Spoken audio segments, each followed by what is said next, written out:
So in the last video I put out, I said I didn't want to become a video blogger, but this week I'm going to do just that. I'm stepping in for Ben Burgis, who has lost his tripod, so he can't film.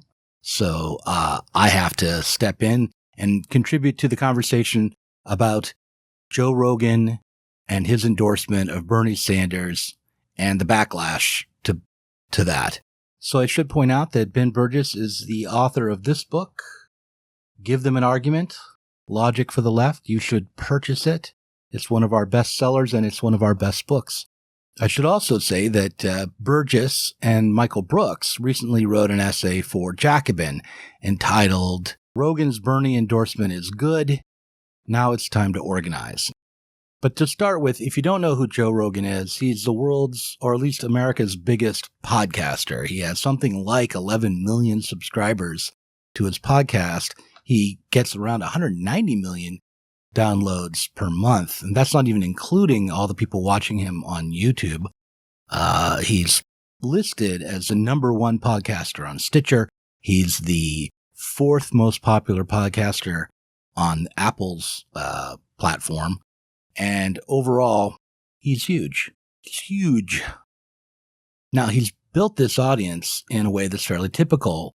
That is, he's built this audience by coloring outside the lines. He's not constrained by political correctness.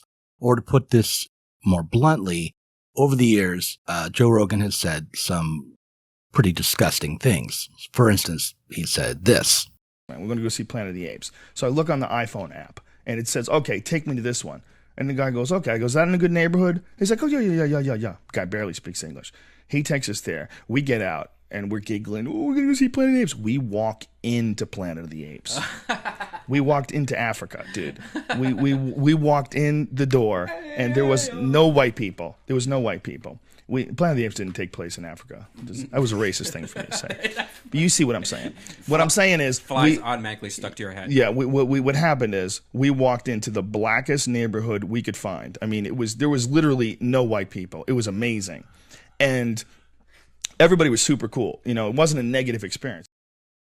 Rogan has also interviewed some far-right figures. He interviewed Milo Yiannopoulos at one point when he was still relevant. He interviewed Gavin McInnes before Gavin had to run for the woods for his life. But despite his problematic character, Bernie Sanders' campaign chose to promote the endorsement that Joe Rogan gave him, or the pseudo-endorsement that Joe Rogan gave him on his podcast. He said something like, well, I might vote for Bernie. And the Bernie Sanders campaign latched onto that, created a video, and tweeted it out. Since then, there's been a backlash. Some people who call themselves part of the left or define themselves as liberal have gone on Twitter and have gone to the major media, for instance, The Guardian, to ask Bernie Sanders to apologize for embracing Joe Rogan and to denounce the endorsement. Some of the people who have asked for an apology include, or some of the organizations include, Move On, formerly MoveOn.org, the Human Rights Campaign. They called upon Sanders to distance himself from Rogan, and a professor named Dr. Jason Johnson, who's a contributor to MSNBC and a former contributor to Al Jazeera in English. Now, the character and the motivations behind the Move On call or the Human Rights Campaign's call for an apology are kind of obvious. They're centrist, liberal organizations, really. MoveOn.org started during the Clinton impeachment to tell the country, and specifically the Republicans, to move on from Clinton's indiscretions or his crimes of perjury. The Human Rights Campaign's a little more ambiguous, but they're both PACs, Democratic Party PACs. And they're obviously making these calls in a political maneuver. But nonetheless, we should not just rely on an ad hominem attack on Bernie's critics and try to find the arguments that they've made against this endorsement and against Bernie Sanders' embrace of the endorsement. So I'm going to take a look at that. Finding the arguments in their statements takes a little bit of an effort because they didn't actually make straightforward arguments. They really just made assertions. The president of the Human Rights Campaign, Alfonso David, is reported to have said the following: "We should always be willing to educate individuals who operate from a place of bias, but we should not directly or indirectly validate or celebrate them. Given Rogan's comments, it's disappointing that the Sanders campaign has accepted and promoted the endorsement. The Sanders campaign must reconsider this endorsement and the decision to publicize the views of someone who has consistently attacked and dehumanized marginalized people." So let's take this step by step. The argument goes like this. A person with racial or other biases against marginalized people is in error. To celebrate or validate such a person is to celebrate or validate their error. Therefore, a person who holds an erroneous view on race or holds a bias against marginalized people must not be validated or celebrated. Now, the obvious weak point in this argument is the second or minor premise. It's not true that to celebrate or validate a person who has a bias means that you're celebrating or validating their bias. So let's go to the second argument. Maybe this is where the second argument from MoveOn.org would be relevant.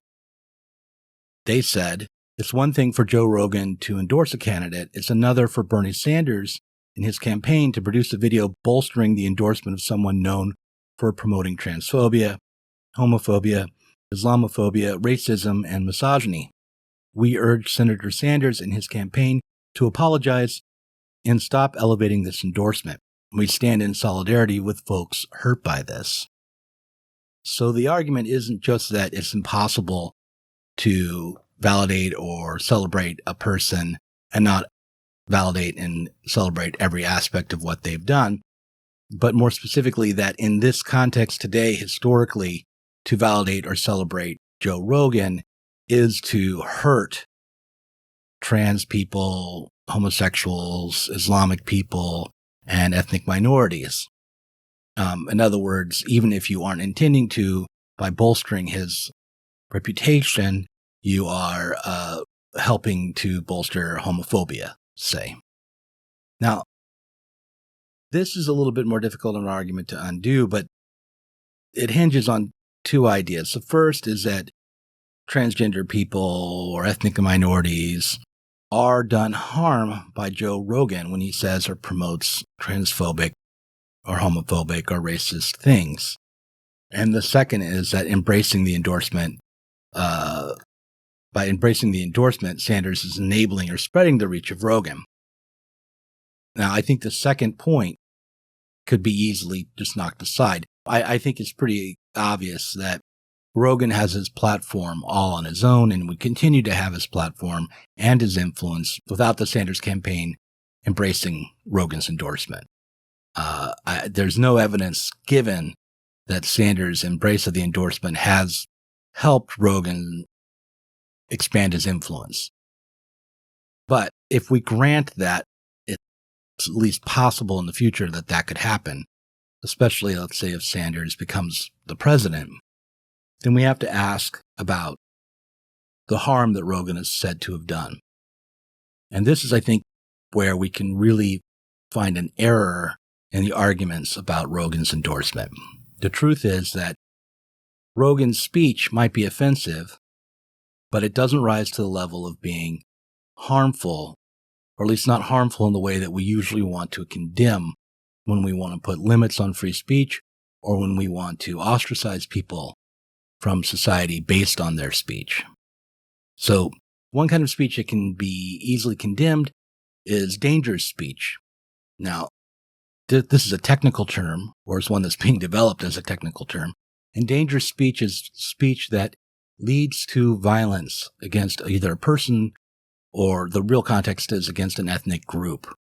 You can see examples of dangerous speech in the lead up to the Rwandan genocide, for instance, in that speech that blames a person or group for social ills, dehumanizes a person or group, and then makes calls directly or maybe through dog whistles for people to act in self-defense and commit acts of violence against the ethnic group or person or religious group or group of people with a certain sexual orientation or so on. Now, Rogan has in no way advocated anything that amounts to dangerous speech. So Rogan has sometimes been insensitive, he's sometimes been disgusting, but he hasn't been dangerous. And he's, in fact, often spoken out against both crimes and immoral policies.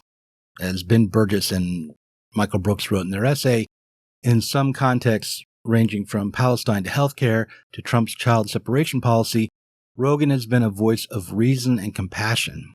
On that last subject, he's gone so far as to say that if you don't oppose what Trump has done to immigrants and refugees, if you don't oppose the separation of children from their families, you aren't on the team of the human race. And this is the real Joe Rogan show, a total mix of apolitical and political ideas, a mix of reactionary and progressive ideas.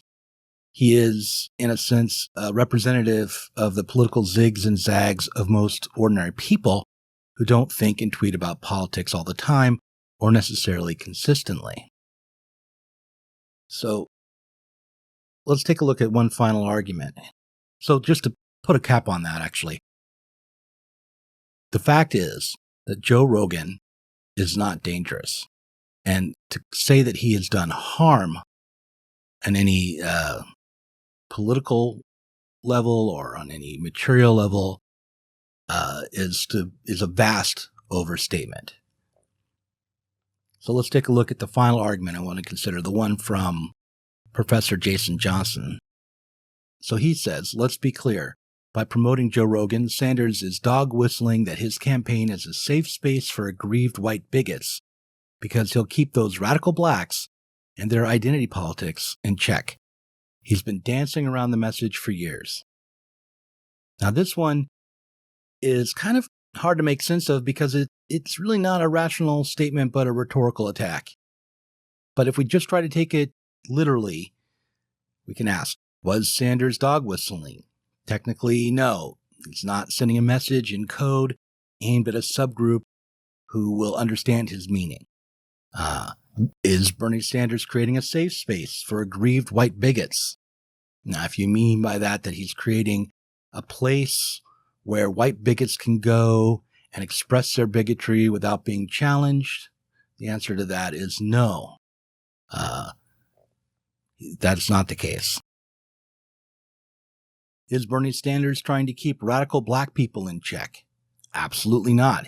Dr. West, do you want to begin the discussion? Yeah, one, of course, anytime we talk about Martin Luther King Jr., we recognize the degree to which he makes us shake and tremble.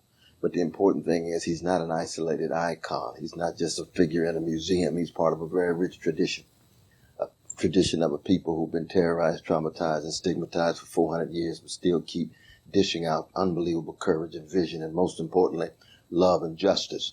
We're sitting at a church today, Mother Emanuel Church, and we're reading the words of Martin Luther King Jr. It just made you shake and quiver. And I said to myself, this is what the Sanders campaign is about. Right. That's right. Let's turn that out. I said, this is what it's about. That's right. It's about the poor, working people. Yeah. It's about keeping track of the weak and the vulnerable. It's about mustering the courage to tell the truth about Wall Street, about wealth inequality, about decrepit schools. To the critical Iowa caucuses, we have a look at some new polls. In the last 24 hours, a bunch of new polls come out here. A national poll from Monmouth yesterday. They find something we've been seeing for a while now. Biden clearly in the lead in this poll. Sanders clearly in second. Warren in third, clearly behind him. By the way, Bloomberg, with all that money spent outside the first four states, getting to 9% here. But check this out. The other national poll to come out yesterday from CNN, First time you've seen that in a long time. Yeah. Bernie Sanders in the lead nationally. What's the difference between what you found in the CNN poll that has Sanders ahead? Non-white voters. In this poll, this CNN poll, he leads Biden. He leads Biden by 3 points among non-white voters. I don't know which of those polls is right, but if Sanders is going to win the nomination, that's where he's got to build support. You see in that poll what happens when he does. So as to rejecting identity politics, if you mean the politics of struggle around, say, civil rights, or struggles for the support of affirmative action, or if you mean a struggle for legislation specifically aimed at building up the infrastructure and increasing the wealth of marginalized communities, then Sanders is a consistent and powerful advocate of identity politics. However, if you mean that Sanders rejects using a language of identity to justify maintaining the status quo, if by identity politics you mean being more concerned about Joe Rogan's self-admitted racist joke or statement than you are about Obama's drone policies, then yes, Sanders does reject that kind of identity politics. To close this out, I want to read the final paragraph from Ben Burgis and Michael Brooks' essay. The lesson of history is that reactionary attitudes are best combated by human interactions from within coalitions of people who have already been brought together around a shared purpose, such as a union organizing drive or, say, a campaign to elect the most left-wing president in U.S. history. So rather than the embrace of Rogan's endorsement being a step back for identity politics or for racial justice or for class power, it has to be considered a step forward as it brings people together in a unified campaign to change our actual conditions in this country.